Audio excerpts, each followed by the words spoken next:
Okay, since this video, I'm going to record this reading through lecture notes in my PC, which is making me more comfortable. Um, we are now at section 1.7, review on multivariable calculus. Equation 40 is what we have derived from the conservation of energy. It tells us there's the differential of magnetic energy is either due to a differential on the flux linkage of circuit 1, or either there's a tiny movement on the rigid body rotor. And I1 and negative electromagnetic torque, they behave like a scalar scale factor here. So if there's one change, so one I'm not sure, one radiant change in mechanical rotor location, it is scaled by this electromagnetic torque, and it finally converts into the change in magnetic energy.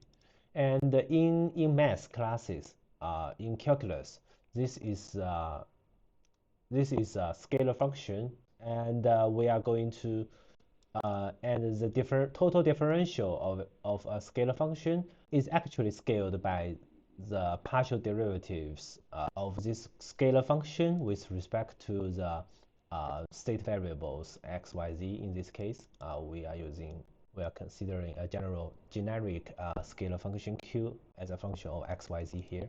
And we can rewrite it into a different form here. This is a gradient of function q, and yep, this is a vector of the x, dy, dz. Those differentials on the unit variables. Yep, this is definition of the gradient. It's a vector. We can write it in terms of the unit vectors x, y, z hat, or in coordinates. And this is a nebula operator. It's it's a useful operator. Anyway, for this function, we are going to have the gradient theorem, which states that the integration over the total differential dq term here, it only depends on the end value and the beginning value at those 2 points. So in other words, this path integral is independent on the choice of path. So with that, keep that in mind. We are going to use this to derive the expression for our magnetic energy W phi. And yep, so the above math also applies to magnetic energy. And we are going to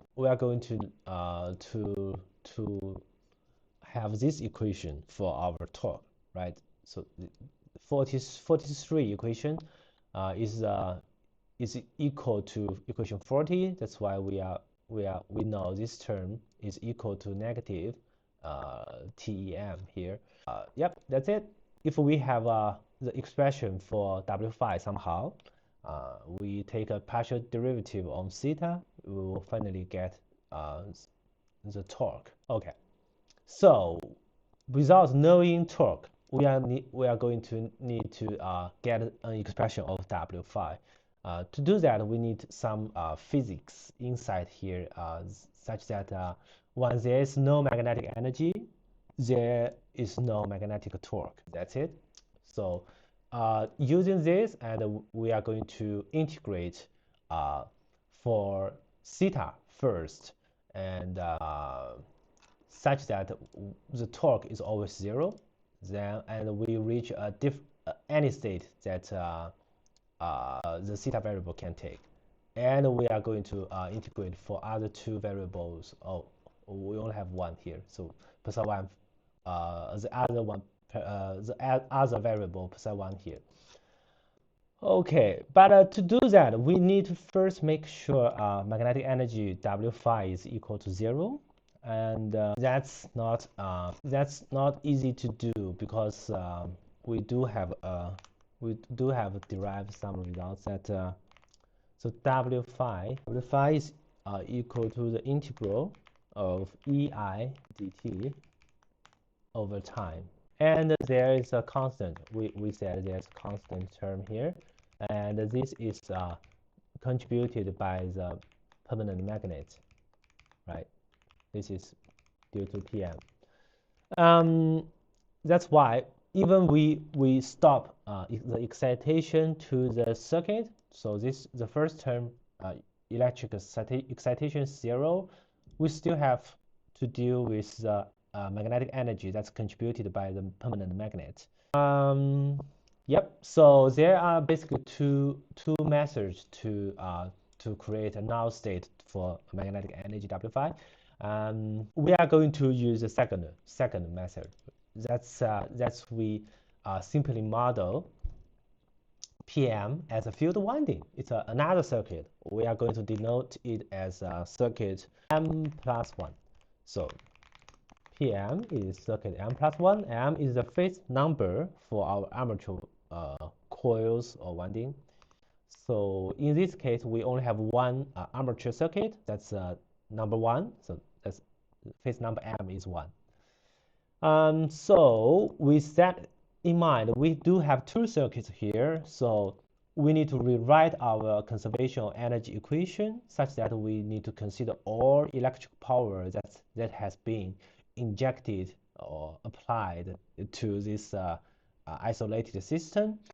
That's why we are going to include this EM+1 times IM+1 term here. So this is an old equation rewritten, and we derive a new expression for our total differential of W5. So which states that we do have 3 independent states. That's psi1, psi m+1, and theta. And if we want to make W5 equal to 0, we need to make both psi1 and psi m+1 equal to 0. And in that case, we somehow know that the torque is 0. No matter what is the values the theta can take, the torque is always 0 because there's no flux linkage. There's no magnetic torque. This is an assumption. Basically, this is some kind of assumption. Otherwise, I don't know. Maybe there's a contradiction way that we can prove that the torque should always be 0, but I don't know that. And this is a total exact differential. Basically, when we say it's an exact differential in this course, we are making a emphasis on that this equation is independent on time. There's no t here. There's no dt term here, which suggests this the magnetic field is a conservative field. And we are going to integrate for so the integration here on dw is independent on path. So we are going to choose a simple path that's as straight as possible. We go through 0 to theta first, move the third state from 0 to theta, keeping other 2 initial states as 0. That's why the torque is always 0. So integration on 0 should always be 0. This is now. And secondly, we integrate over the first variable psi1 and keeping the other 2 variable as a constant. So theta is always, it has been moved to some arbitrary position that's also denoted by theta, and psi m+1 is 0. And if we have the expression for I1, we just integrate this over the function. That's it. Finally, we are going to keep the first and the third variable as a constant at some arbitrary location psi1 and theta. We integrate from 0 to psi m+1, and this is the integration variable psi m+1. So that's we are basically using the same notation for all. And that's it. We have an expression for our W5. The only left issue here is that we don't have a we have a derived expression for current function with variables flux linkages. And recall that we do have derived another total differential term that's independent on time. That's the flux linkage, which is built up by the current flowing in circuit number 1 and circuit number n+1. We are going to ignore all dependency of inductance on current, so there's no saturation. We assume that, and then we are going to have these linear equations on flux linkage and current. And since we want to write current in terms of flux linkage, we are going to need to solve this equation. We take the inverse of this matrix matrix of inductance. This is a simple result, and yep, that's it. We have derived the current, and notice that when we want to integrate over I1, psi n+1 is 0. That's why the second term here is 0, and D is the determinant of the matrix of inductance. It's the self-inductance minus mutual inductance. And the final expression is this one. That's it. We have the magnetic energy as a function of flux linkages of circuit 1 and n+1. That's it. We do have a variable here, free variable theta, but we don't have explicit shown that theta is here. In fact, the inductance Lm+1, L1, and also the determinant here, they are probably very likely be dependent on theta. That's why, okay?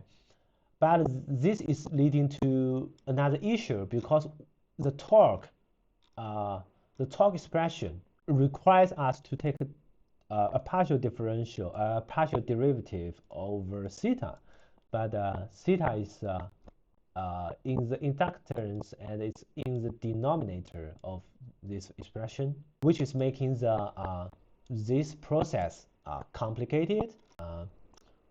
It would be better if we don't need to take this partial derivative on W phi. And to do that, we need to change the state variables. So we don't want to use flux linkage as state variable, because because if state variable is flux linkage is a state variable, we need to take this inverse on this matrix of inductance.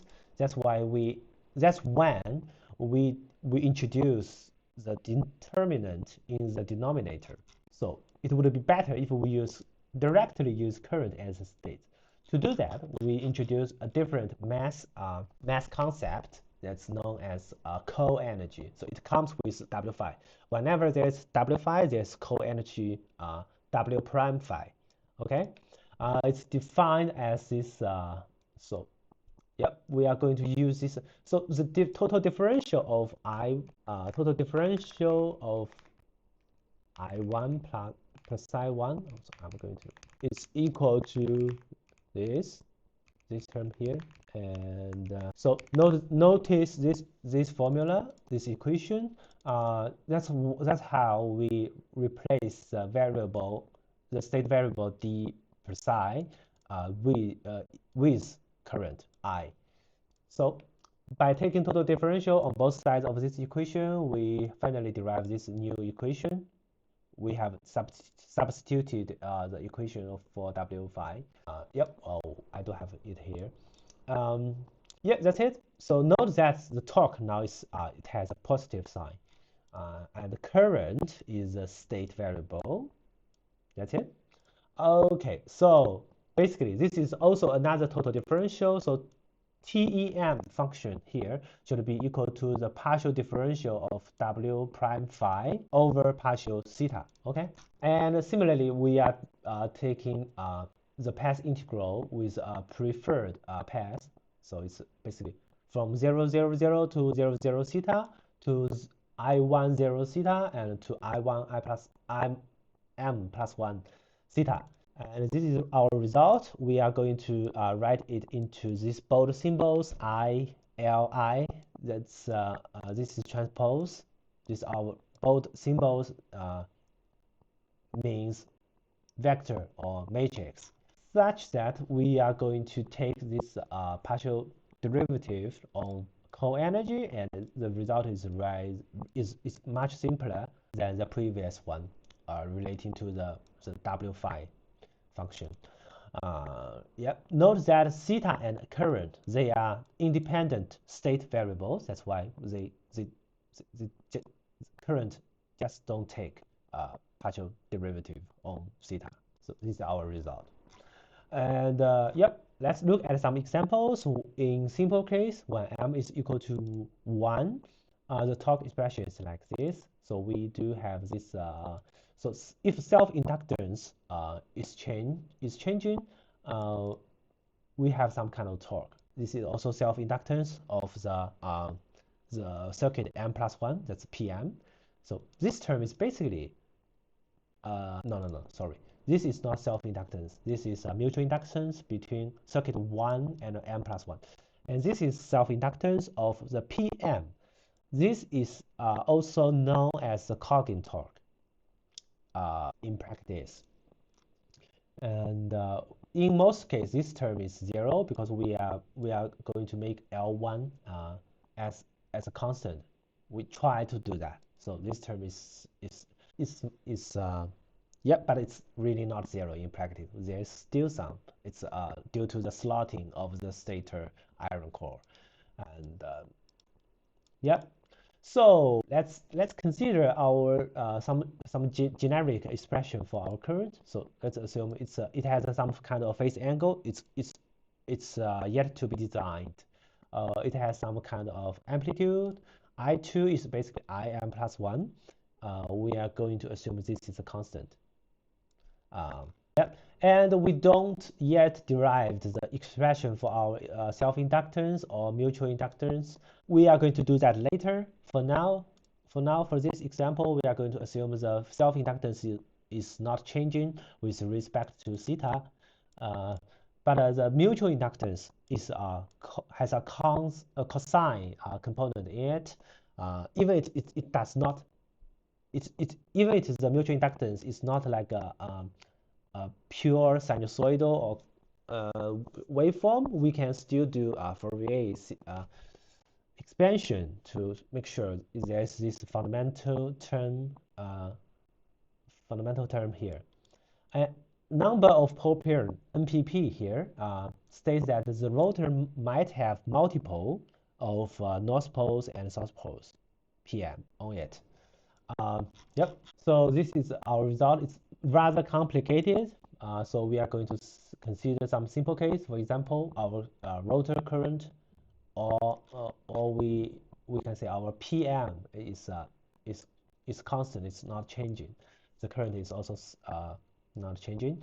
That's why that's how our torque expression is simplified into this one. But note that the work done by the torque is torque En.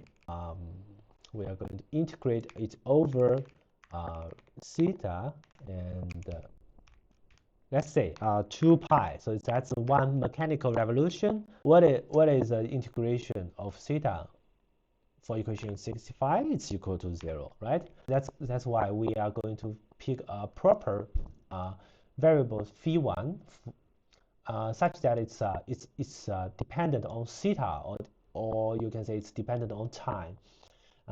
If we do that on theta on phi1 of the armature current, this is the ACPM motor. But and in our case, mathematically, we want phi1 to be equal to, so it must cancel out this time varying term here, and the feeling is a constant here. So this is our result. We do have a constant here, a term here. If we pick phi0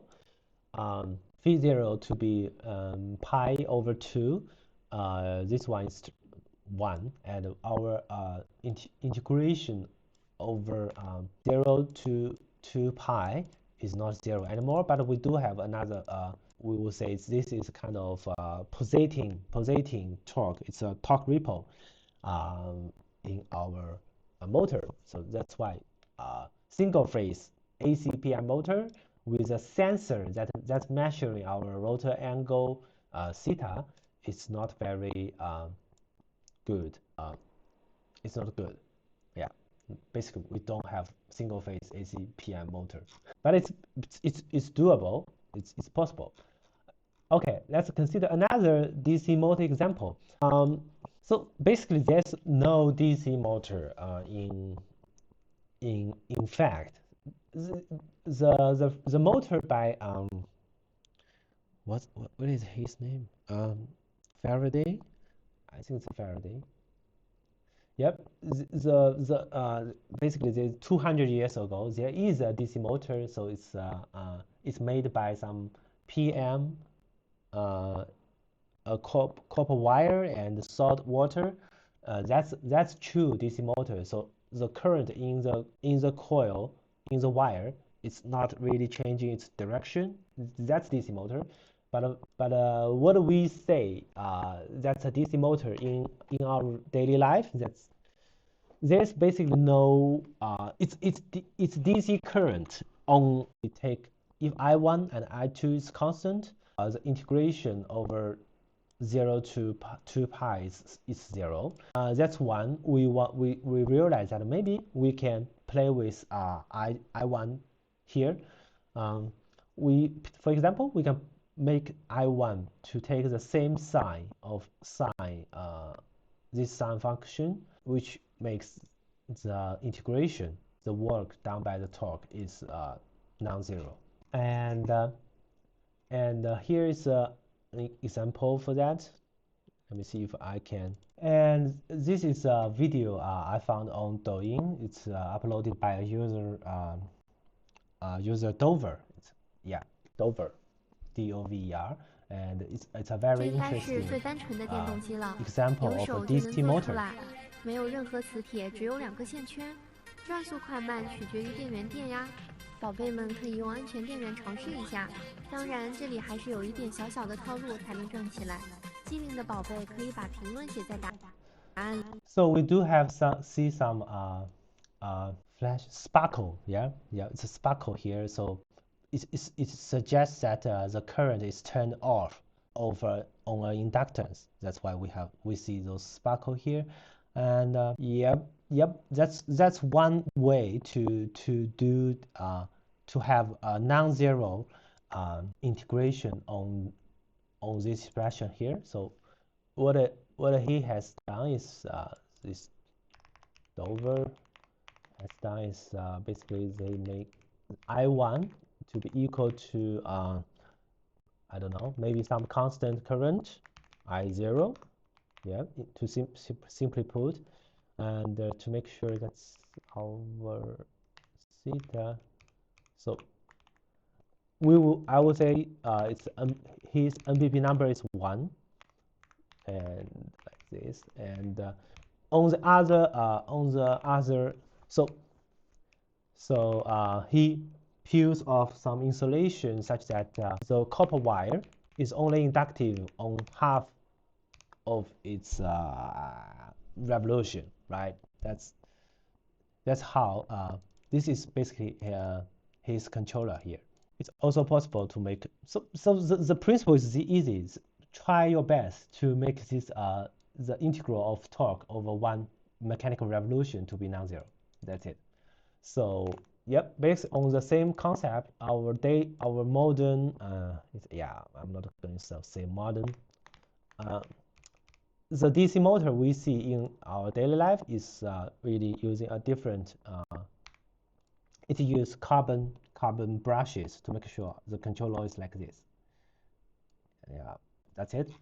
So yet another example of single phase motor is this flux switched alternator example that's used in missile for power generation. It's basically it basically tries to make sure this term. So this term, so this example is trying to make the mutual inductance between our circuit one. Yeah, do I have a pen? So it tries to make this this is circuit number one, and this PM is circuit number M+1. The mutual inductance between these two circuits is dependent on the location of the rotor. So this location 1, the mutual inductance, so you see the flux lines made by the PM is contributing to, let's say, this is the positive axis of the flux linkage. So the mutual flux linkage is positive, and which suggests that the L1 M+1 is positive in this case, in this location. However, in this location, the second location here, the L1 M+1, the mutual inductance should be negative because the flux linkage, the direction of the flux linkage of induced by taken by the circuit number one is now negative.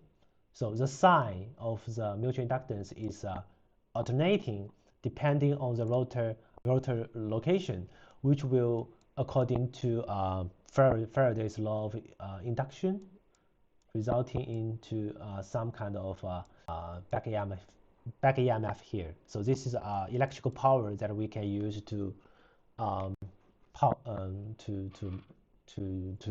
excite some, I don't know, control circuits that we needed to for the missile. Yep. So yeah, I think that's it for this video. Thank you for sticking up with me.